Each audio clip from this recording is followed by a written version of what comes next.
2025 সালে পরীক্ষার জন্য উচ্চ মাধ্যমিক রাষ্ট্রবিজ্ঞান পলিটিক্যাল সায়েন্স থাকতে আরও একটি গুরুত্বপূর্ণ মডেল প্রশ্ন আমরা আজকে একবার দেখব, যেখানে আমাদের প্রথমেই রয়েছে এমসিকিউ প্রশ্নপত্র 1x24। এক মেরু বিশ্বের প্রধান চালিকা শক্তি মার্কিন যুক্তরাষ্ট্র। ঠান্ডা লড়াই শব্দটি প্রথম ব্যবহার করেন Bernard Baruch. The end of the cold war গ্রন্থটি প্রণেতা রিচার্ড ক্রোকাট। পররাষ্ট্রনীতি রূপায়ণে মুখ্য ভূমিকা পালন করে কূটনৈতিক প্রতিনিধিগণ। পরের প্রশ্ন দেখো কি বলেছি। পররাষ্ট্র মন্ত্রণালয়কে বৈদেশিক নীতির মস্তক বলেছেন মর্গেনথাউ।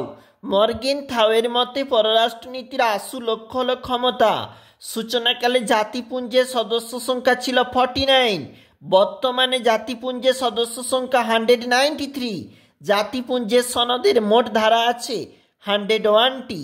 দেখো, বিশ্বে নাগরিক সভা বলা হয় সাধারণ সভাকে। পরের পেজ দেখো, ভারতের সর্বোচ্চ আপিল আদালত সুপ্রিম কোর্ট। ভারতের সর্বনিম্ন আদালতের নাম ন্যায় পঞ্চায়েত।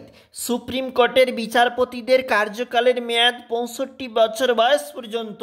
হাইকোর্টের প্রধান বিচারপতিকে নিয়োগ করেন রাষ্ট্রপতি।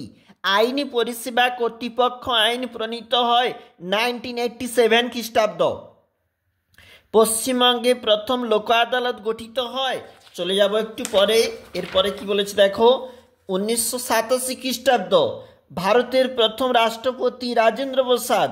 ভারতে জাতীয় জরুরি অবস্থা ঘোষণা করা হয় সংবিধানের কত নম্বর ধারা অনুযায়ী?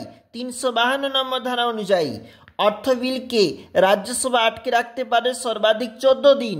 লোকসভার অধিবেশন স্থগিত রাখেন রাষ্ট্রপতি। পঞ্চায়েত সমিতির সভা পরিচালনা করেন সভাপতি। এরপরে দেখো, কলকাতা কর্পোরেশনে স্বপরিষদ মেয়রের সংখ্যা 12। কলকাতা কর্পোরেশনে মোট বড় সংখ্যা 15। গণতন্ত্রের ভিত্তি হিসাবে স্থানীয় স্বায়ত্তশাসনের প্রয়োজন উক্তিটি কার? Lord Bryce.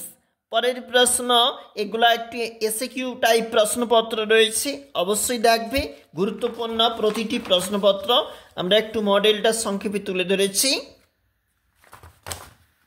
2025-এর জন্য বিভিন্ন প্রশ্নপত্রের মডেল আমরা উপস্থাপন করেছি, এগুলা কিন্তু অবশ্যই তোমরা দেখবে।